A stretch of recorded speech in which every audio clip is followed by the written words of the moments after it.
So you have to understand that this is a continual journey way beyond this lifetime. And what I'm talking about is not the disappearance of the ego.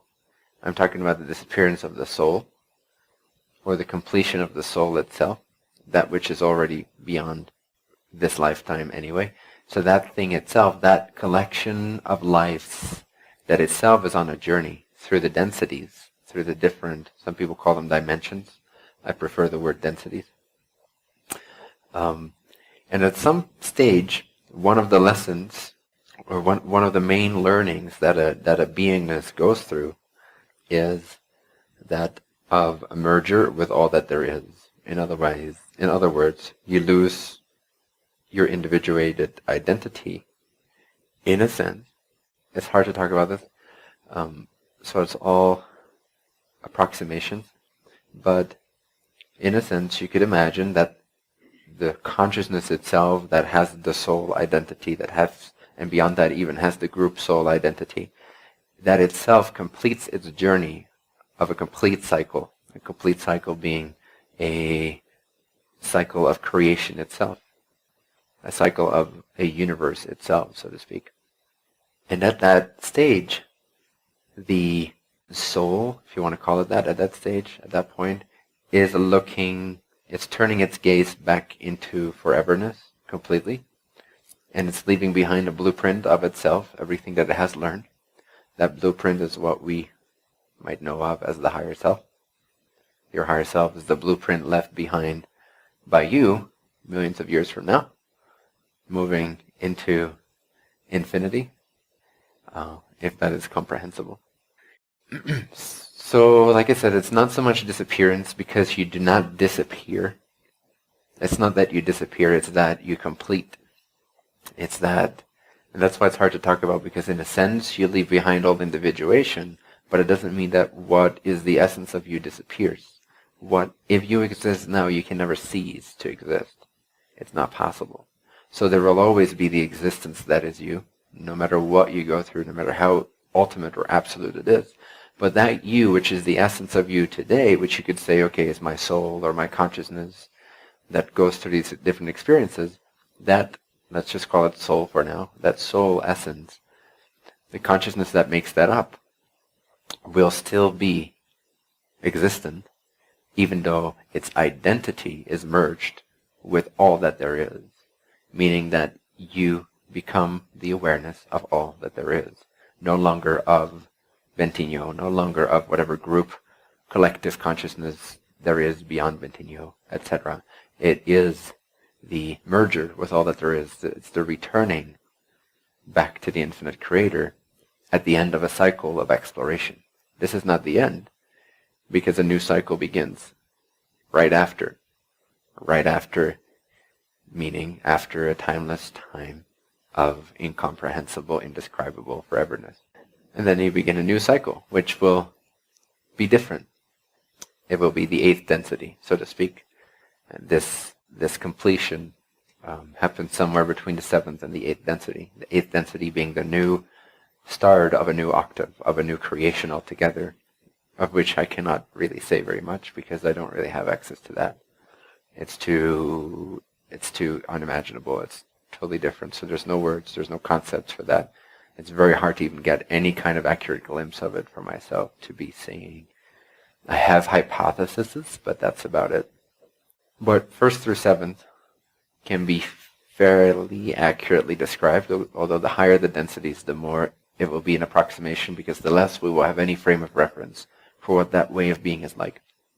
So what I was experiencing or feeling around that time of June 1st, leading up to it, is I was feeling that the time, space, reality that I was a part of, this collective, was not moving fast enough for me. It may sound a little arrogant, but that was the experience. Wasn't moving fast enough for me to be able to stay inside of. So I felt like I was either going to die, pop out, or something had to change collectively, fast, still within my agreement of being part of this collective. Or the identity would start to, in that sense, merge more towards that native level where I'm actually exploring, which is starting to explore these things of turning my gaze back into foreverness. So in a sense, what I got was a download from my native soul level. So the lessons that I'm learning at that level were, in a sense, a glimpse of that was infused into this life from this perspective, if that makes sense. So I started to feel the not the human reflections. I started to feel whatever portions I was able to experience from this point of view of my native soul's actual journey and what's relevant for itself, in addition to it coming, quote unquote, here to be of service and to have an experience like this. But what it is going through for itself, like none of this is new for me. But what is new for me at that level was sort of falling through the veil a little bit, if that makes sense. So then the human goes through these experiences and processes what that is like. But that's not an immediate process, because at that level also there's a great sense of timelessness, and it's really hard to describe, like, oh, I went through shift from this day to this day. It also takes nonlinear timeless time, or marination time, so to speak, at these levels especially, to really complete these types of lessons.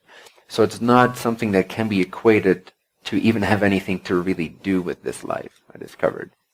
It's simply that I received these glimpses of it, and I was trying to reconcile how that works, how that integrates with my experience here. And so I feel like it has, in many ways, in almost all ways, it has actually done what it was meant to do for me. I feel that the collective has changed, has gone through a change required for me to be interested again, to be physically focused, which happened around September this year. Hence, here I am, teaching, sharing, and again, active and in enjoyment, because now the pace that I'm at and the pace of what this environment holds are actually not as far apart anymore. So at least for another chunk of time, I feel like I can put my foot to the ground and create as much good stuff as I can in this focus. Thanks. And so I'm excited again. Like I feel like, yes, okay, I can be here. It doesn't feel like there's such a difference that there is an incompatibility, so to speak. There's compatibility again. And that which had to happen, which is me growing really tired of one cycle of the energy of this environment, having exhausted itself and feeling like it's starting to become really incompatible. That for having that experience for a few months is what I needed to be able to have a download of even more of my native frequency. And if I look back upon my spiritual journey, what I find is that as I am going through this as a human being, as I went through this as a human being for the past, say, 10 years, incrementally, I have sort of recaptured the path that I have already done for whatever millions of years, so to speak, in terms of our time, at my native level. And so I'm given downloads of these and then I integrate them. I'm given downloads of these and then I'm integrating them. And then every time I get a new download, it's of a slightly higher density lesson that I've already learned natively, but I'm recapturing very briefly and rapidly from this point of view. So sometimes it has been a little confusing or earth-shattering. But then when it gets integrated, I feel like I'm more and more closely transparent to who I actually am. And so this was sort of, one of the more absolute glimpses of where I'm actually at, so to speak, that I've had so far. And so the integration process of that and my response to that is sort of what you saw in those meetings. And ever since, that has integrated and calmed down and did what it did.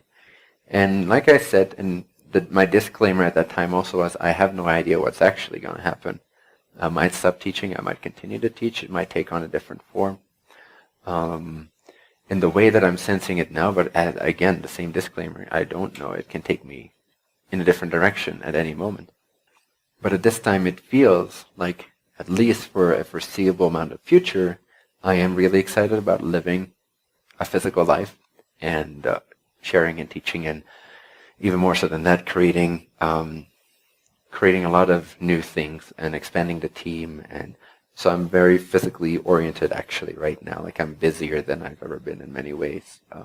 But it all feels really good. Like it all feels really Like it's backed up with integration. It's backed up with all that. It no longer needs to be either this or that. It's like, as with anything that I usually go through, eventually it happens, it ends up being simultaneous to each other.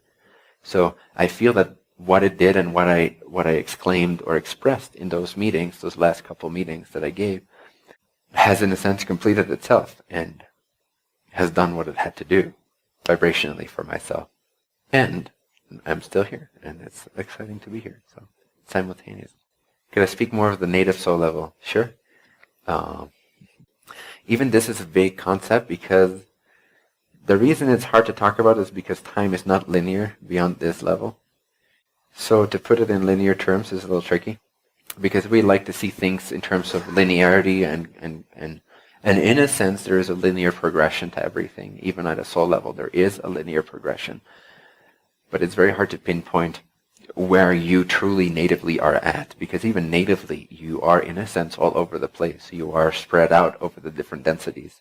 It's not as cookie cutter or simple or straightforward to say that, okay, I am natively at this level, I'm learning this lesson, and the rest is not mine, because you have extensions in all densities.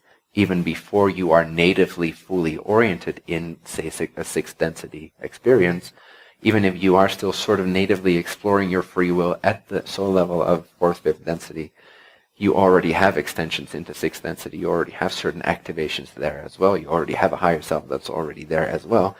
So it's hard to hierarchically or talk about it in terms of any kind of order. This to our soul consciousness, but it will be reflected from this mirror, this shard of the mirror. In a sense, you could see your soul as the totality of the mirror that is your consciousness, reflecting infinity back to itself in a certain way through certain expressions. And all these lives are different shards of it, like a broken, and they all have their own level of free will, and they're all reflecting in different ways, and they can all be turned and moved around. So when you move back around, so to speak, to contemplate or intuit or download information of your, say, higher self or your soul level consciousness, it will be your mirror receiving the light from the soul and having its own reflection or interpretation of it. Does that make sense?